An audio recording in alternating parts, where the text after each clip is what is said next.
hearing about the impact squash and cucumbers are having on the Southeast domestic industry. For more information, see vscnews.com. For Southeast AgNet, I'm Clint Thompson. Fly season is almost here. Fortunately, there's a fly control solution ready to bite back. Corathon insecticide cattle ear tags. Corathon insecticide controls horn and face flies on beef cattle, which in one study resulted in an 11.81 pound increase in weight gain over untreated calves. Bite back at flies with Corathon insecticide cattle ear tags. See product label for complete product information, indications, and application instructions. Randall Wiseman, Southeast AgNet. When it really counts, depend on the source for the latest weather updates, keeping you ahead of the storm. 96.3 FM, 1370 AM, The Source.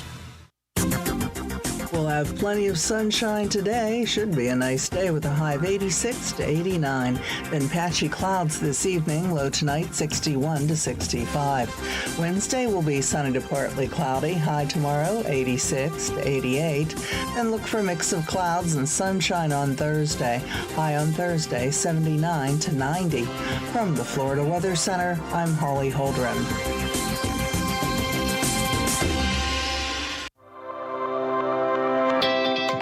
The Ocala Golf Club, one of Ocala's premier golf courses, from its pristine 18-hole course layout to its amazing pro shop. Jason Linhart and the staff at Ocala Golf offer everything that you need for your golf outing. That's the Ocala Golf Club. Experience country club style golf at municipal prices. You won't go wrong with the Ocala Golf Club. Call them for a tee time today, 352-401-6917. This is Ocala Talks with Tom Schmidt, bringing stories that are important to our community in and around Ocala. Plus, of course, a splash of sports as well. Now, here's your host, Tom.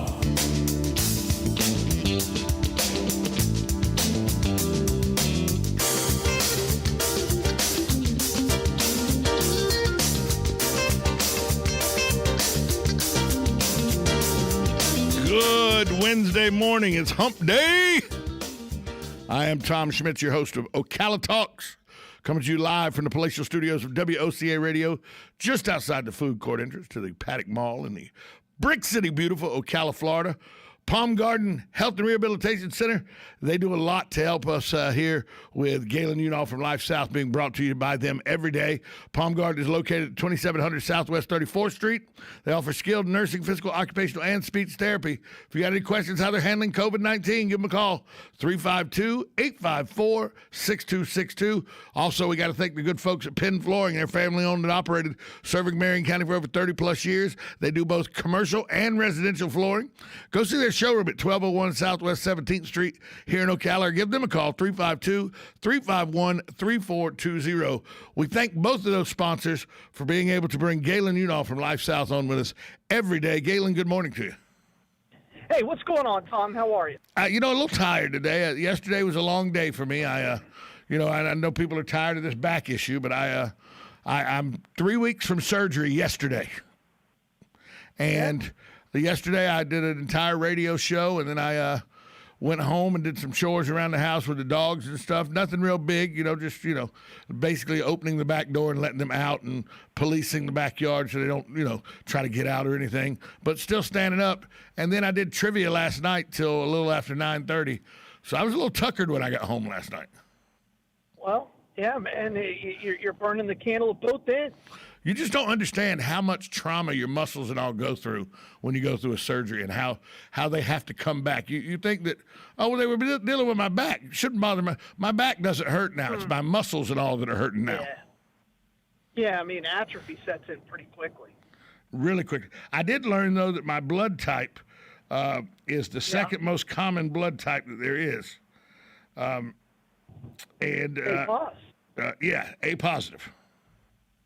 Okay. Yeah, so 33% of the country has my blood type. I did learn that while I was in the hospital. I made a point. Congratulations. I made a point to find out what my blood type was while I was in the hospital. It's almost like it's a state secret though, because I was like, "Hey, what's my blood type?" I asked it, because when you're in the hospital, the phlebologist comes by and they draw blood like every 3 hours. For some reason, they need to make sure every 3 hours your blood's still good in the hospital. I don't understand it. It's the same blood it was 3 hours ago. I'm not in here because I'm a heroin recovery. I'm here because I got a back issue, But, so they come in every 3 hours, and I like, what blood type am I? I don't know.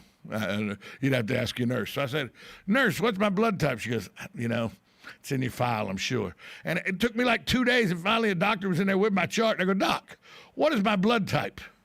And she goes, "Oh, let me, A positive." I go, "Oh, thank you." It's like it was a state secret or something, what my blood type was. Yeah, it's one of those things that probably, they've done studies that like 80% of the population has no idea what their blood type is. And there's no real reason for you to know it other than being a blood donor. Because no hospital is going to walk in and take your word for it as to what your blood type is. Yeah. They're just not. Because a lot of people have it wrong. They come in all the time. They're like, "Oh, well, I'm an A positive," and they're like, "Well, no, you're not." So we find that out all the time. What's crazy is when you're an A positive, but both of your parents are O positive. Now that is a real problem. That's when you end up in counseling for the rest of your life. Yeah, yeah. So, but I was good to know. I thought Galen will be proud of me that I now know my blood type. There you go. So, well, it's more useless trivia for your brain. Well, that's pretty much what it is. It's like last night I said, one of my trivia questions last night was, and I always put in the appetizer question. We do a thing where there's a question everybody gets a chance to answer, and if you get it right, you go into a drawing and you win an appetizer to the place that I'm doing trivia at. And so last night, and I always ask an inordinately hard question, and everybody's like, "How the hell would I know that answer?" But then I give them the answer so everybody can be in the drawing, you know what I mean?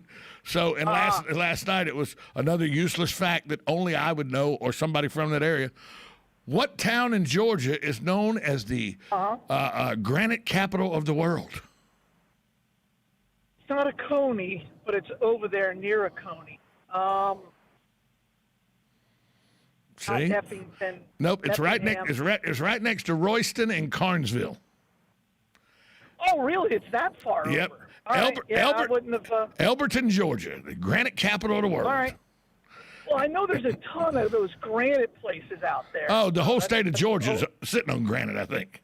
Yeah. Remember the largest on the whole east side. The largest above ground one solid piece of granite rock in the world is called Stone Mountain. Correct. It's the largest granite outcropping in the world above ground. Yeah. Pretty beautiful place. It really is. It really is a very beautiful park. And, take aside that you don't like the monument on the wall or whatever. It's still a beautiful, beautiful I place. Understand it. Yeah, it is. And they do some cool things. They do. Yeah. But, so that was my question last night. And people look at me like, how the hell are we doing? And really the only reason I do that. But the only reason I ask these questions, and the question always is some random fact about Georgia that only people like me who, got a history degree from a Georgia university, and my history professor that was my when your advisor, my history professor that was my advisor all through my career at Georgia Southern was Frank Saunders. And at the time, Frank Saunders was the leading authority breathing on the face of the earth. You know what that means? Nobody knows more about this subject than he does. And it was readily accepted that to be fact about the state of Georgia history. And so he was the preeminent historian for the state, and he was my advisor. So, I know a lot of useless facts thanks to Dr. Frank Saunders at Georgia Southern University. But so I always ask. I did know that Georgia was the granite capital of the yeah, of course it is. They have more. I did know that, but I didn't know which city. And the reason I do this is I always ask a question that's just some random fact about Georgia, and I do it just so I can hear Ray Charles sing Georgia during trivia. I got you. It's great. Ray Charles, is there a better version of the song Georgia than the one Ray Charles does? I don't think so. That's the only one I think that's ever worth listening to. Yeah, Willie Nelson's just, No, his isn't that great. No, Charlie Daniels did one. Travis Tritt did one. That's because you just compare it to Ray Charles. Yeah, thank you. And Ray Charles's history with Georgia, I think. First off, born in Georgia. Sent away as a child to the Florida School for the Deaf and Blind at St. Augustine. Correct. Got his formal education in St. Augustine, and then went back to Georgia and was banned from the state of Georgia because of some drug issues and everything, and so never really went back to his home state. Yeah. And until what? He was like before he went to the Super Bowl. Yeah, till he was an older gentleman. Yeah. Yeah. Think about the music. Incredible. Think about the music that came out of Georgia. Little Richard, James Brown, Ray Charles. I mean, and that's Gladys Knight and the. Is there a better three guys? Is there a better group of three guys in a leisure suit than the Pips? Well, if you said four, I'd go with the Temptations. But with just the three, then it's hard to go wrong with the Pips. I mean, in the Pips, you couldn't be Gladys Knight. It was Gladys Knight and the Pips. The Pips were integral. No, I get it. Without the Pips going woo woo, that wouldn't have been a good song. Midnight Train to Georgia. That's a fact. Now I'm trying to three men in a leisure suit bands, and well, there was the Bee Gees. They rocked the leisure suits. They were the disco era. Sure, they there was rocked another Motown group.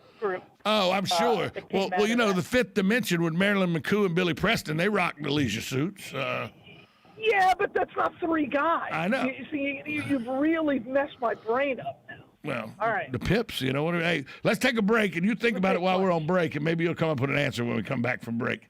You're listening to Galen Unall from Life South, brought to you by the good folks at Penn Flooring and Palm Garden Health and Rehabilitation Center. We'll be right back after this short timeout on WOCA The Source.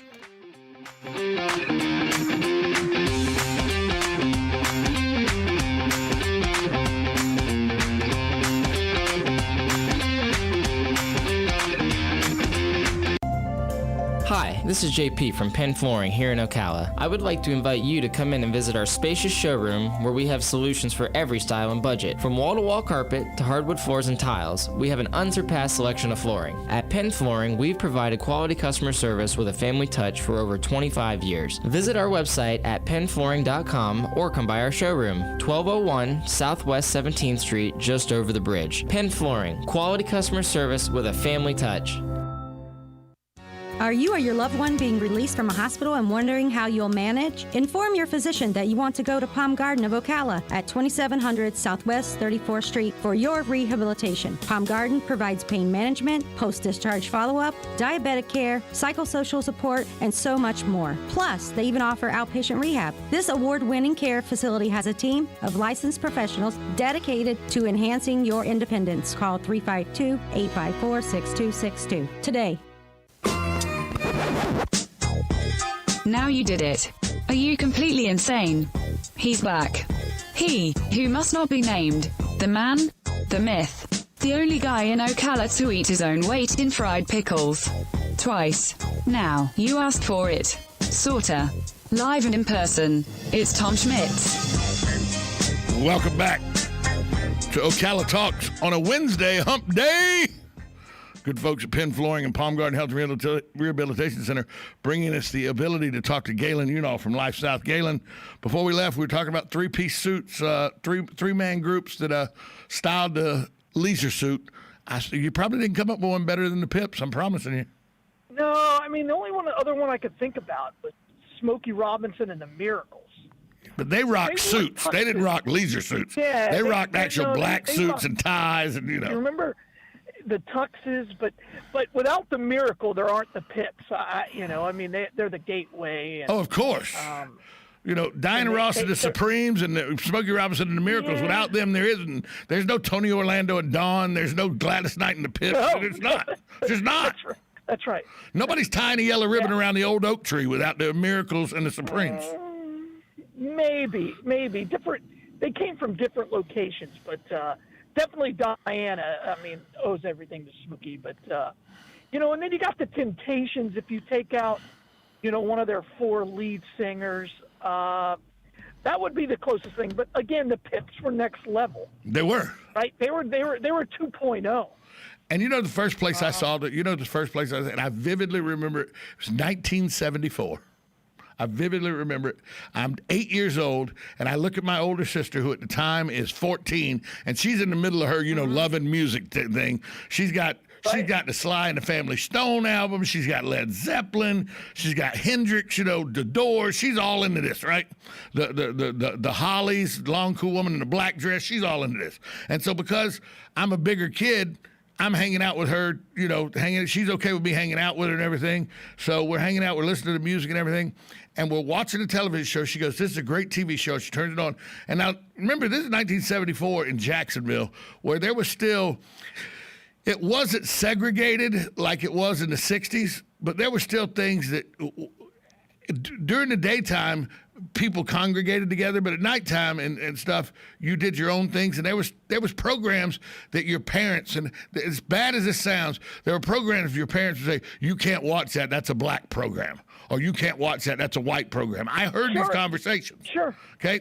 And my dad never was one to chastise. My mom was, though, and we would have to sneak to watch Don Cornelius and Soul Train. Because it was a black show. We shouldn't be watching that show. And that's 1974, Don Cornelius. It's like 7:30 at night. Here this guy, Don Cornelius, comes on and he introduces Gladys Knight and the Pips. And they sing Midnight Train to Georgia. And I was hooked.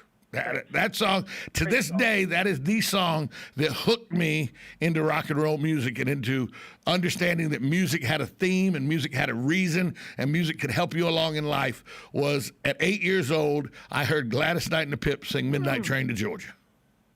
That's interesting. I think everybody's got that milestone song that almost becomes a theme song of their coming of age. Oh yeah, and that to me, there's not. That's, and don't get me wrong. If you ask me to tell you who my favorite performances are, it's easy for me. It's Led Zeppelin, it's Leonard Skinner, and it's Pink Floyd. That's me. But it all started. But it all started because of Gladys Knight and the Pips. It's crazy how. Probably wouldn't. You wouldn't put Leonard Skinner that high if you weren't from Jackson. No, 100%. Leonard Skinner said that high on my list because I'm from Jacksonville. I know the Jones Road. Larger than life. He became larger than life after this death. Yes, but I remember. I know where the Jones Road grocery sits at the corner of Jones Road and Pritchard Road, where Curtis Lowe would sit with his dobro and play music and just get drunk and get hammered. I know where that guy did that at. The song "The Ballad of Curtis Lowe." I know the store that took place at. I've shopped in that store as a little kid. It was right down from my cousin's house and stuff. I know that area real well. So you're right. I mean, I'm a big fan of Molly Hatchet, but I will tell you this quick story before you go. I'm 16 years old, and Christina. I may have told you. If I told you when I dated Christina Brown, I took her out on like 2 dates. Anyway. No. Christina Brown was this cute girl in school at Wolfson High School, where I was going. We were living over on the south side of town at that time. And I asked Christina out.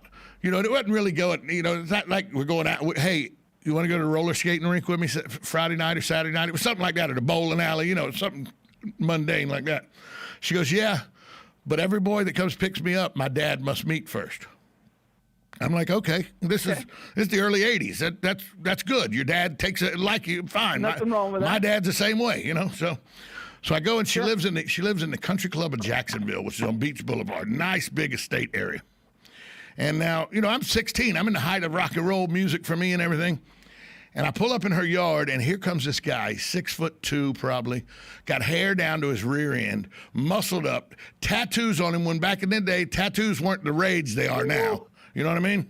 No. Here he comes in cut off blue jean shorts, down off the front steps, and he goes, "You that boy here to take my girl out on a date?" And I go, and as I look at him, it registered me who I'm talking to.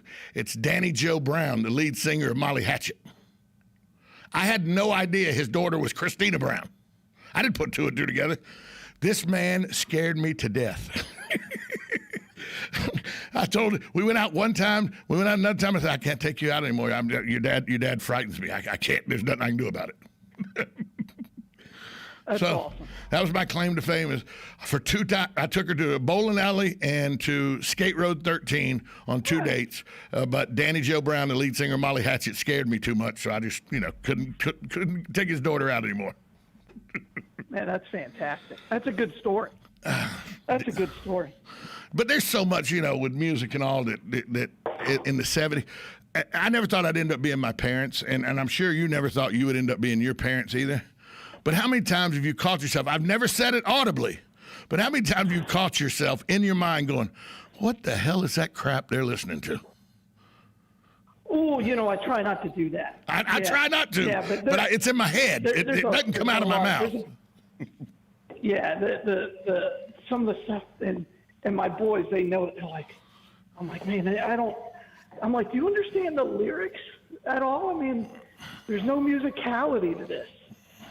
There's no rhythm. I like that speed metal where they just roar into the microphone. I still don't understand I don't what get that at all. I got no idea what that is. But and don't get me wrong, I grew up in the early '80s, but I'm also a kid. This tells you how old we are. You ready for this? And you're younger than I am, but it tells you how old we are.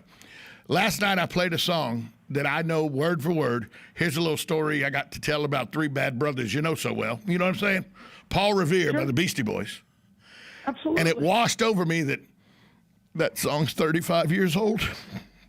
I know. I saw the Beastie Boys in concert. License to Ill came out in 1986. Great documentary. It really is. If you ever want to watch a great documentary, watch that on the Beastie Boys. Yeah, because they were a fledgling punk rock band that couldn't make it. Correct. And they changed up their modus operandi and went, maybe one of the most just rocket to the top rate things you do, because nobody had ever seen 3 Jewish guys in the rap game. And they were good at it. That's the other thing they were good at. That's the difference. Their music was really. We're not talking about a house renovator who goes by some name Vanilla Ice and thinks he gets one song. We're not talking about that. This was a guy. This was people who put out multiple albums that went multiple platinum. But they understood music, and I think that's the difference. So they were so. But think about that. License to Ill, 35 years ago. Without the Beastie Boys, you don't have anybody like Kid Rock. You don't have any of the scat. Of you don't course. have Linkin Park. You don't have You don't have Green Day. None of them. The Beastie Boys set that in motion. Yes, they did. Kid Rock will tell you 2 of his major influences were Johnny Cash and the Beastie Boys. Correct. Absolutely. Absolutely. Yeah, it's crazy. And don't get me wrong. When we talk about music, we're talking about music. I went to college. I didn't go to college till I was 22 because if I'd have went at 18, I'd have flunked out. So I didn't go to college till I was 22. So when I got to college in 1989, now all of a sudden this grunge thing is taking over. So I'm a huge Zeppelin fan, huge Pink Floyd fan, everything. But the album 10 by Pearl Jam is what I listen to in my head. The 1991-92 football seasons, that's the last thing I heard before I walked out on the field was Pearl Jam's 10. Because I was a huge Pearl Jam guy, and Alice in Chains, and Nirvana never did it for me like it did for everybody else, but Alice in Chains, Soundgarden was great to me. But, they still had music then. Although I remember parents going, what in the hell is that y'all listening to? But I really can't understand. Music now is all with voiceovers, and they're sampling, and they're changing their voice. And you go hear the person that actually sings that, they don't sound anything like the record, because after the producers have gotten done with it, I just think maybe the artistry is gone out of it for the most part, except for people like Bruno Mars, he's in control of his producing. He gets to control all of that. Bruno Mars is a throwback to the 70s Gladys Knight and the Pips type deal, to the Temptations, Smokey Robinson. Yeah, he'll even say that. Yeah, but don't act like you know any of the words to Yellow Lead better. No. Nobody understands what he's saying. Nobody. Hey, let me ask you this. Another random trivia question. In the Guinness Book of World Records, who is listed as the youngest paid Elvis impersonator in the world? Paid. Yep. the youngest person to ever get a paycheck for being an Elvis impersonator. No idea. It's got to be related to Pearl Jam, but Nope. I've never heard that. 4-year-old Bruno Mars. Michael Jackson? Oh, really? Well, there you go. Because his dad did a variety show. His dad was a Hawaiian entertainer and did variety shows. And one of the things he did is he had his 4-year-old son dressed as Elvis doing Elvis impersonations because Bruno could do his lip and everything like Elvis. So at 4 years old, Bruno Mars is listed in the Guinness Book of World Records as the youngest paid Elvis impersonator in the history of time. But Pearl Jam 10 is one of those iconic albums. It really is. What a great album. Even Flow's on there. Alive's on there. Jeremy's on there. Black's on there. Black. It's it's really Black is a great song. Between them and the Offspring, I was a big Offspring fan too. Because, you know, I became a Chili Peppers fan then. Oh, look, I got my Red Hot Chili Peppers shirt on right now on camera in the studio. They changed their basis and then their music. Under the Bridge came out, and that was it. But I'm styling right now in the studio my Red Hot Chili Peppers shirt. Got it on right now. Yeah, you know, the Flea and Anthony Kiedis. They're incredible. And then they did a cameo. Then they did Anthony Kiedis and Flea did a cameo in Point Break with absolutely right. You know, they were one of the groups that Keanu Reeves. Yeah, with Keanu and Patrick Swayze. So. Correct. Hey, Galen, I know we only got you till 8:30. Like that, you know, that's when you're scheduled to be here, and we always keep you over. Yeah. You know, unless you're Joe, then you keep you till like I think 11 is when he kept you every day. But where's the Bloodmobile today, Galen? Hey, today we're at my alma mater. We're at Ward Highland Elementary School right there on 36th Avenue. And if you go to the corner of 3rd and 39th, you can find my old house. But today we're right there at Highland Elementary School, so please get out there, give the gift of life, donate blood. Thanks, Galen. Talk to you tomorrow. But we'll be right back after this timeout. 1370 AM, 96.3 FM, The Source. Broadcasting from the Paddock Mall Studios, this is WOCA, Ocala, Gainesville, The Villages, 1370 AM,